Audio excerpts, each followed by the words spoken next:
Assalamualaikum warahmatullahi wabarakatuh. Alhamdulillahilladzi an'ama 'alaina bi ni'matil iman wal islam. Wassalatu wassalamu ala asrafil anbiya'i wal mursalin wa ala alihi wa ashabihi ajma'in. Ya ayyuhalladzina amanu taqullaha haqqa tuqatih wa la tamutunna illa wa antum muslimun. Amma ba'd. Bersyukur kepada Allah Ta'ala, saudaraku yang berbahagia, yang dimuliakan oleh Allah. Kita masih dipertemukan untuk senantiasa zikrullah, mengkaji ilmu-ilmu Allah Ta'ala, untuk kita jadikan pedoman dan pegangan dalam kehidupan kita. Saudaraku yang berbahagia, dalam kesempatan kali ini marilah kita membahas tentang ma'rifatur Rasul, mengenali, memahami, dan setelah itu mengikuti jejak Rasulullah Sallallahu Alaihi Wasallam dalam seluruh kehidupan kita. Karena saudaraku yang berbahagia, konsekuensi dari syahadat kita, asyhadu an la ilaha illallah wa asyhadu anna Muhammadar Rasulullah, adalah bahwa syahadat kepada Allah Ta'ala, asyhadu an la ilaha illallah, mengarahkan kita untuk bertauhidullah, hanya mentauhidkan kepada Allah Ta'ala. Sementara wa asyhadu anna Muhammadar Rasulullah mengarahkan kepada kita untuk tauhidul uswah. Di dalam kehidupan kita hanya menjadikan Rasulullah Muhammad sallallahu alaihi wasallam sebagai uswah atau keteladanan kita, bukan kepada yang lain. Kenapa, saudaraku yang berbahagia, kita harus menteladani Rasulullah sallallahu alaihi wasallam? Yang pertama, saudaraku yang berbahagia, memang hanya Rasulullah Sallallahu Alaihi Wasallam yang diakui oleh Allah Ta'ala dan juga Nabi Ibrahim sebagai sosok yang perlu diteladani. Sebagaimana yang difirmankan oleh Allah Ta'ala di dalam surat Al-Ahzab ayat 21.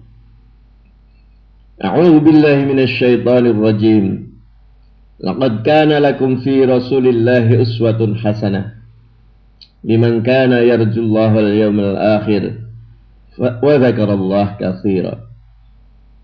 Sungguh pada diri Rasulullah Muhammad sallallahu alaihi wasallam terdapat keteladanan yang sangat baik bagi orang-orang yang mengharapkan rahmat dari Allah Ta'ala dan mengharapkan kedatangan hari kiamat, dan bagi orang-orang yang senantiasa berzikir kepada Allah Ta'ala. Alasan yang kedua, saudaraku yang berbahagia, kenapa kita harus mengikuti jejak Rasulullah Sallallahu Alaihi Wasallam adalah bahwa salah satu bentuk kecintaan kita kepada Allah Ta'ala, salah satu bentuk kecintaan kita kepada Rasulullah Sallallahu Alaihi Wasallam adalah dengan cara mengikuti jejaknya. Sebagaimana yang difirmankan di dalam surat Ali Imran ayat 31. A'udzu billahi minasy syaithanir rajim. Qul in kuntum tuhibbunallaha fattabi'uni yuhibbukumullah wa yaghfir lakum dzunubakum wallahu ghafurur rahim. Katakanlah wahai Muhammad, jika engkau wahai kaum muslimin betul-betul mencintai Allah, maka ikutilah aku Rasulullah, maka Allah akan mencintaimu. Dan tidak hanya itu saja, saudaraku, di samping kita akan dicintai oleh Allah Ta'ala karena kita mengikuti jejak Rasulullah, maka wa yaghfir lakum dzunubakum, Allah akan mengampuni seluruh dosa-dosa kita, karena hanya Allah lah yang berhak untuk memberikan pengampunannya.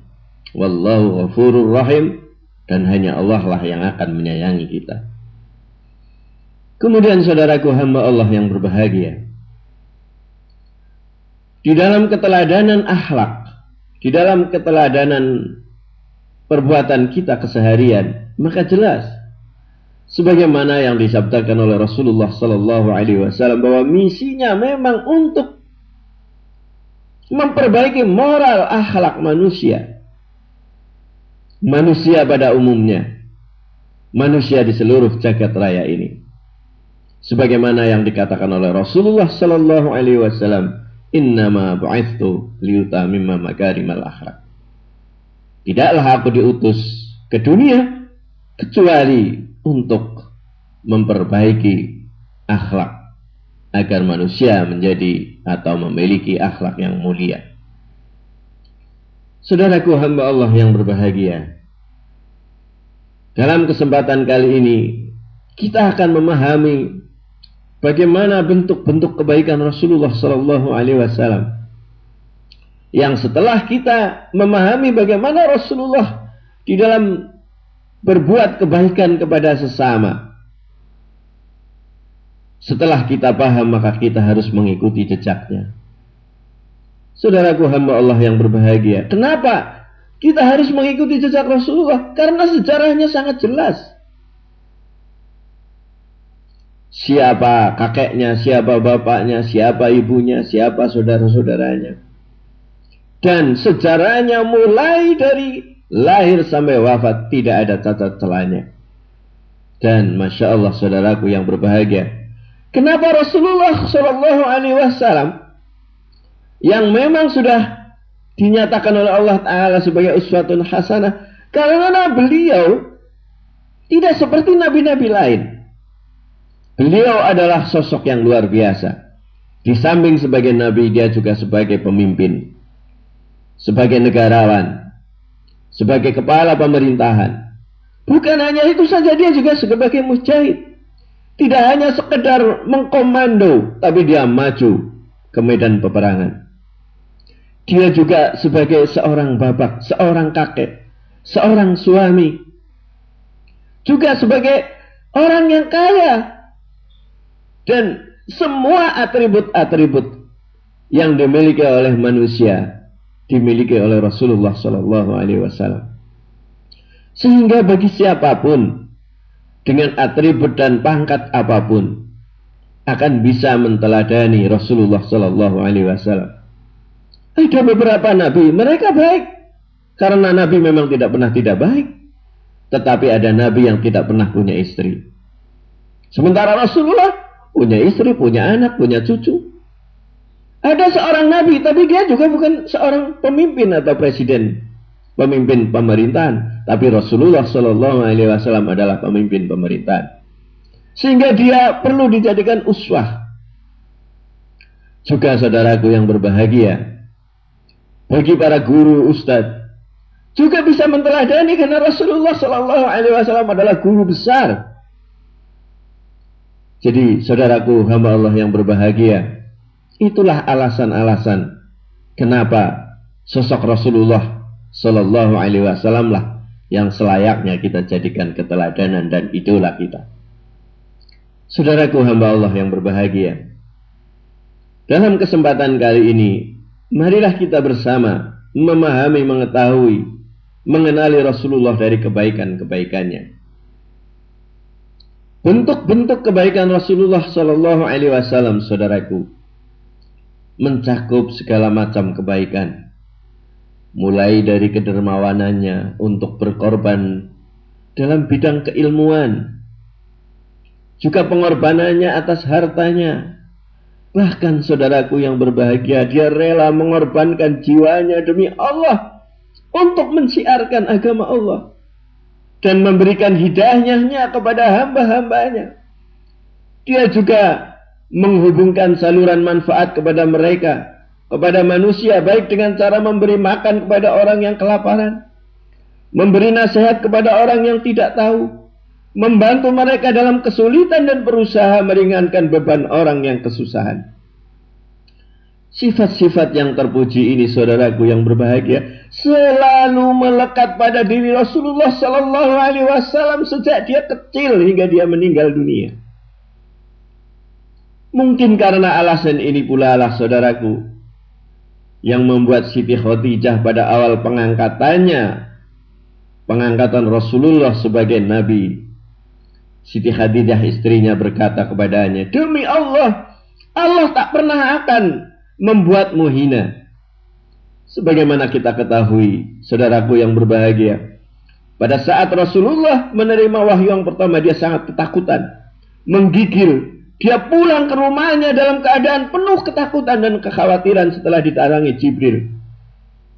Justru disinilah peran seorang istri memberi ketenangan kepada beliau, sambil dia mengatakan, memberi dorongan dan motivasi bahwa Siti Khadijah menyatakan, demi Allah, Allah takkan pernah akan membuatmu hina. Karena engkau selalu menyambung tali persaudaraan, membuat para tamu merasa ketagihan untuk bertamu lagi, membantu meringankan kesusahan, memberi orang yang kekurangan dan membantu orang yang berdiri sebagai pembawa bendera kebenaran. Saudaraku hamba Allah yang berbahagia, kalau kita melihat sekarang ini, saudaraku yang berbahagia, barangkali seorang ilmuwan untuk berkorban hanya sekedar ilmunya saja. Barangkali orang kaya dia hanya bisa menyumbang hartanya saja. Bagi orang yang memiliki tenaga, barangkali hanya menyumbangkan tenaganya saja. Atau bagi orang yang punya kearifan, dia hanya menasihati orang. Tapi pada diri Rasulullah Sallallahu Alaihi Wasallam, saudaraku yang berbahagia, semuanya diberikan. Dari ilmunya, dari hartanya, dari tenaganya, dari pikirannya, semuanya dia berikan kepada manusia. Saudaraku hamba Allah yang berbahagia, sifat-sifat yang telah dimiliki oleh Rasulullah Sallallahu Alaihi Wasallam sejak dia kecil ini, lebih-lebih lagi akan semakin luar biasa sifat kebaikannya itu setelah beliau diangkat sebagai Nabi. Akan semakin kebaikannya itu bertumbuh dan berlipat ganda. Disebutkan, saudaraku hamba Allah yang berbahagia, di dalam As-Sahihain, hadis sahih riwayat Bukhari dan Muslim, dikatakan bahwa kanan Nabi sallallahu alaihi wasallam adalah Rasulullah Muhammad sallallahu alaihi wasallam ahsanan nas, merupakan manusia yang paling baik. Kanan Nabi sallallahu alaihi wasallam, yang kedua saudaraku, wa asja'an nas, adalah orang yang paling berani di antara manusia yang lain. Dan berikutnya adalah kana Nabi sallallahu alaihi wasallam wa ajwadan nas, adalah orang yang paling pemurah. Saudaraku hamba Allah yang berbahagia, disebutkan pula di dalam Sahih Muslim bahwa diceritakan di dalam hadis, ma su'ila Rasulullah sallallahu alaihi wasallam 'alal islami syai'an illa a'tahu. Tak ada orang yang meminta kepada Rasulullah sesuatu tentang Islam kecuali Rasulullah akan memberikannya. Qal faja'ahu rajulun fa'a'tahu ghanaman baina jabalaini faraja'a ila qaumi. Faqal ya qaumi aslimu fa inna Muhammadan yu'ti 'ata'an la yakhshal faqah. Diceritakan dalam hadis ini, datang seorang laki-laki, dia oleh Rasulullah Sallallahu Alaihi Wasallam diberi dari harta hasil perolehan peperangan senilai 2 buah gunung. Masya Allah, saudaraku. Jadi salah seorang yang merupakan pemimpin dari sebuah kaum atau anggota dari sebuah kaum atau suku, diberi oleh Rasulullah harta yang nilainya sama besarnya dengan 2 buah bukit. Masya Allah, senangnya dia luar biasa.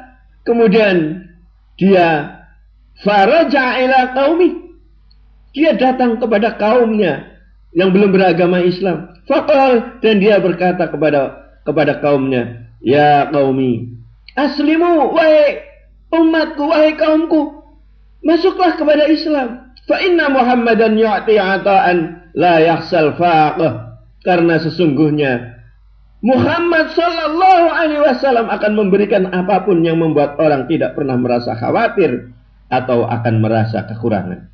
Masya Allah. Saudaraku hamba Allah yang berbahagia. Luar biasa, dia tidak hanya ngomong saja, dakwah saja, tetapi dari dirinya juga dikeluarkan apapun yang dia punyai.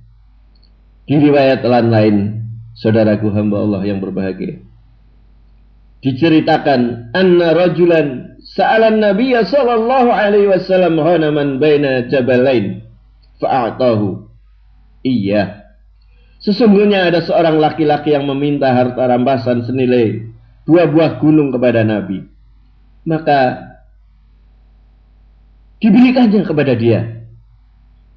Kemudian dia pun kembali kepada kaumnya seraya berkata, fa'ata qaumahu faqal, ai kaum, wahai kaumku, aslimu, masuklah kamu ke dalam Islam. Fallah, demi Allah, inna Muhammadan la yu'ti ata'an ma yakhaful faqra. Karena sesungguhnya Muhammad sallallahu alaihi wasallam akan memberikan apapun sehingga dia tidak akan membuat orang menjadi khawatir lagi dan akan menderita kemiskinan.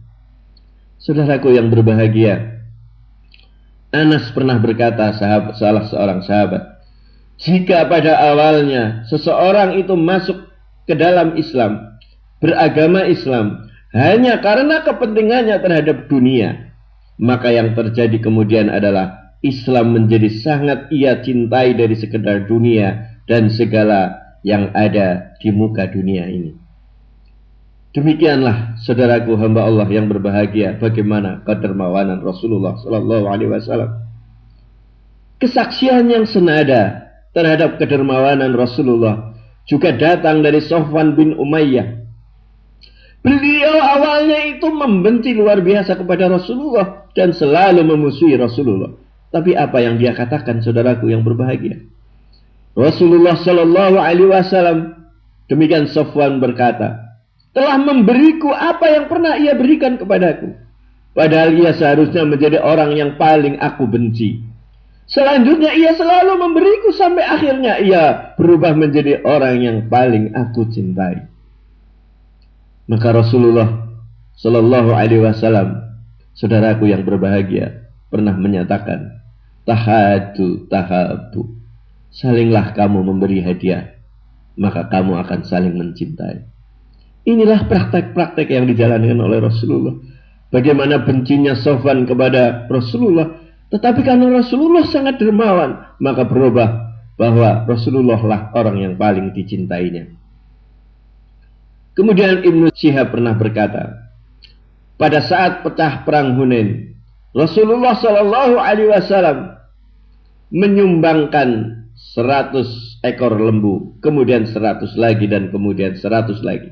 Masya Allah, 300 ekor lembu dihadiahkan kepada manusia. Kemudian dalam sebuah riwayat diceritakan bahwa sesungguhnya Nabi telah memberikan kepada Sofwan pada saat perang Hunain 1 lembah yang penuh berisi onta dan sapi. Masya Allah saudaraku. Sehingga Sofwan berkata, aku bersaksi, tidak ada yang sedermawan ini untuk melakukan ini kecuali jiwa seorang Nabi. Bayangkan saudaraku, Rasulullah sallallahu alaihi wasallam memberikan kepada Sofyan 1 lembah penuh berisi sapi dan berisi onta. Masya Allah.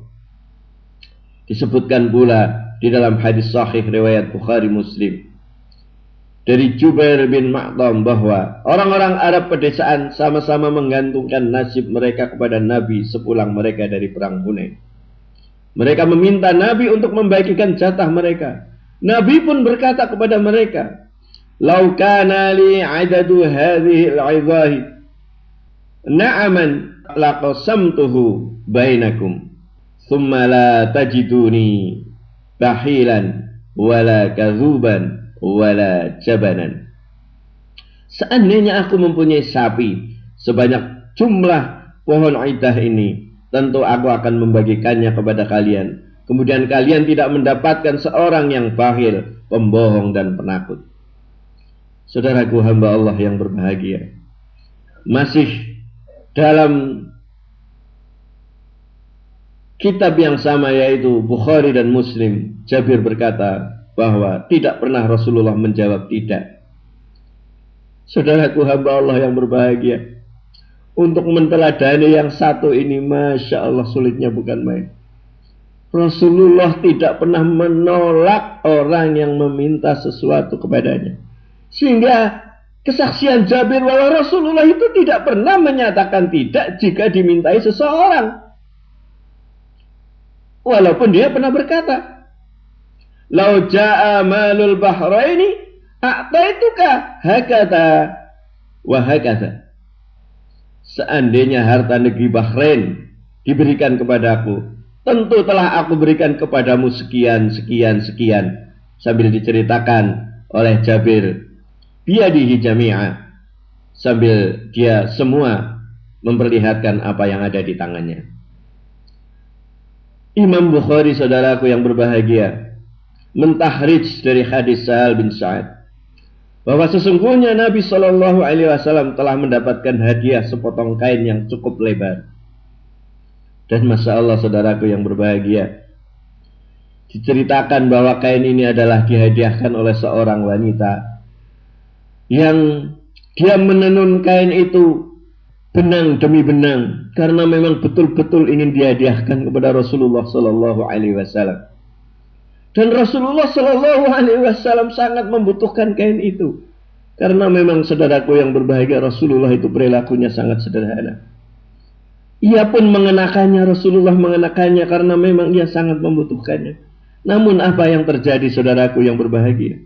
Kemudian ada orang yang datang kepadanya dan meminta kain itu. Maka sahabat-sahabat yang lain sangat marah saudaraku. Kenapa minta sesuatu yang sedang dipakai Rasulullah, sementara Rasulullah sangat membutuhkan? Kemudian apa jawab Rasulullah? Maka dia berkata bahwa sudahlah, biarlah, karena orang ini memang lebih membutuhkan, tidak usah dimarahi. Maka diberikannya kain itu kepadanya. Orang yang bersangkutan yang meminta memang saudaraku yang berbahagia, dia memang diceritakan dalam riwayat lain, dia adalah seorang yang asalnya memang kaya raya, tetapi karena dia betul-betul berkhidmat kepada Islam, dia juga mengikuti jejak Rasulullah, sehingga hidupnya medai miskin.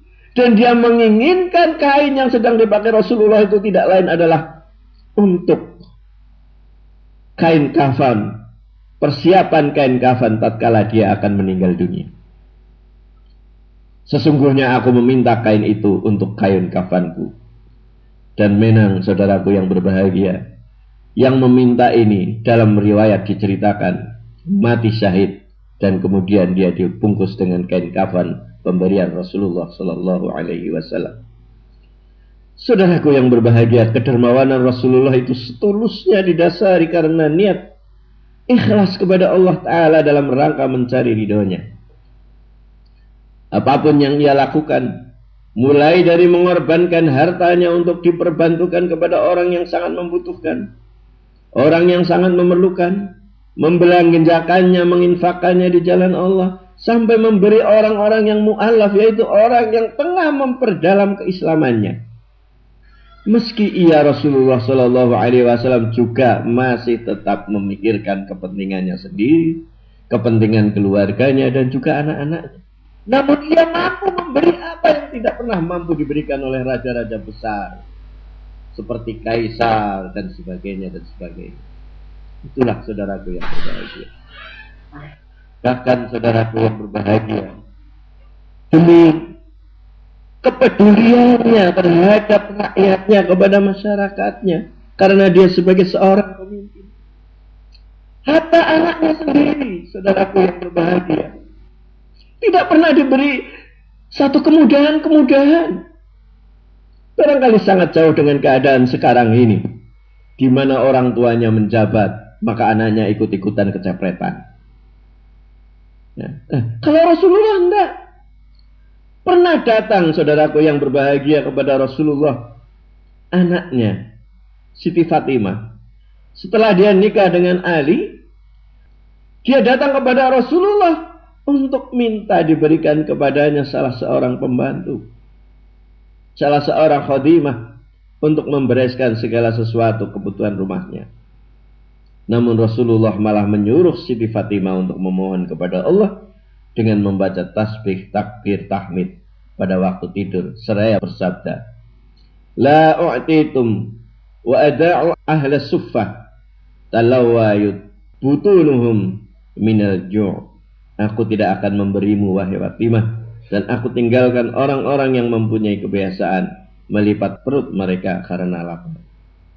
Saudaraku hamba Allah yang berbahagia, kedermawanan Rasulullah Shallallahu Alaihi Wasallam biasanya akan semakin menjadi-jadi tatkala bulan Ramadan itu datang setiap tahunnya. Diceritakan oleh Ibnu Ishaq, pada saat Rasulullah sebelum beliau diangkat menjadi nabi, sering berkhalwah menyendiri di Gua Hiro, kadang-kadang berbulan-bulan. Di sana beliau makan seadanya, bahkan justru dia memperoleh makanan dari orang-orang miskin yang datang kepadanya. Dan itu pun diteruskan, saudaraku hamba Allah yang berbahagia. Pada saat setelah dia diangkat sebagai nabi, dia bukan lagi di Gua Hiro, tetapi pada bulan-bulan Ramadan luar biasa dia iktikaf, dan dia sangat-sangat luar biasa di dalam kedermawanannya. Karena itu semua, saudaraku yang berbahagia, didorong oleh kitab, oleh ayat-ayat Al-Quran yang senantiasa di dalam bulan Ramadan Rasulullah selalu berjumpa dengan Jibril untuk menghafalkan Al-Quran. Sehingga saudaraku hamba Allah yang berbahagia, justru karena kedekatannya dengan kitabullah pada saat-saat Ramadan ini, maka disebutkan bahwa kehidupan Rasulullah sehari-hari, karena intensnya, karena interaksinya dengan Al-Quran, maka tatkala ditanyakan kepada Siti Aisyah istrinya, bagaimana wahai Aisyah akhlak dari Rasulullah? Maka Siti Aisyah menjawab, khuluquhul Quran. Bagi Rasulullah Sallallahu Alaihi Wasallam, saudaraku yang berbahagia, kitab Al-Quran adalah akhlaknya. Rasul itu akan ridho karena kitab berisi keridhaan. Rasul itu akan marah karena kitab itu memang memerintahnya untuk marah. Kitab Al-Quran mendesaknya untuk melakukan apa yang diperintahkan kepadanya dan menghalanginya untuk melanggar apa yang dilarang dalam isi kitab itu sendiri. Inilah saudaraku hamba Allah yang berbahagia, alasan mengapa kedermawanannya semakin menjadi-jadi saja, dan dia memuliakan bulan Ramadan itu lebih dari bulan yang lain. Karena bulan ini ia telah berinteraksi langsung dengan Jibril, meskipun hanya untuk beberapa saat saja. Cukup banyak pengajaran yang Jibril berikan kepada Rasulullah tentang kitab ini. Kitab ini yaitu Al-Quran menyuruh agar Rasulullah berakhlakul karimah dan berperilaku dermawan. Saudaraku hamba Allah yang berbahagia, memang yang namanya interaksi itu sangat penting, karena dia akan memberikan pengaruh dan menurunkan satu bentuk perilaku tertentu sebagai hasil dari terjadinya interaksi dimaksud. Sehingga saudaraku yang berbahagia, bagaimana mungkin kita akan menjadi baik tatkala kita tidak pernah berinteraksi dengan hadis-hadis atau sunnah Rasul? Bagaimana kita akan menjadi baik kalau kita tidak pernah berinteraksi dengan Al-Quran? Akhlak Rasulullah adalah Al-Quran karena beliau selalu berinteraksi dengan Al-Quran. Tapi kalau kita membaca tidak pernah, ngaji tidak pernah, mendengarkan ceramah tidak pernah, bagaimana mungkin kita akan menjadi baik? Saudaraku hamba Allah Subhanahu wa ta'ala, ada suatu cerita untuk menutup kajian kita kali ini, bahwa ada beberapa orang penyair sangat kagum terhadap raja mereka yang sangat dermawan, sehingga mereka mempersembahkan, memberikan upetinya setiap tahun karena kebaikan sang raja. Namun raja itu keluar dari kerumunan para penyair tadi dan membagi-bagikan persembahan hadiah itu kepada semua orang. Dan raja yang bijak ini, saudaraku yang berbahagia, semakin sering membagi-bagikan hadiah yang dipersembahkan kepadanya, seiring dengan berlipatnya hadiah yang ia terima.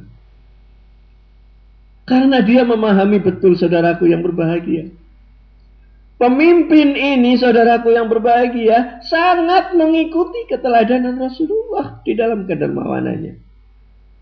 Dan dia merasa tidak berhak disanjung oleh para penyair itu, bahwa dia adalah orang yang dermawan.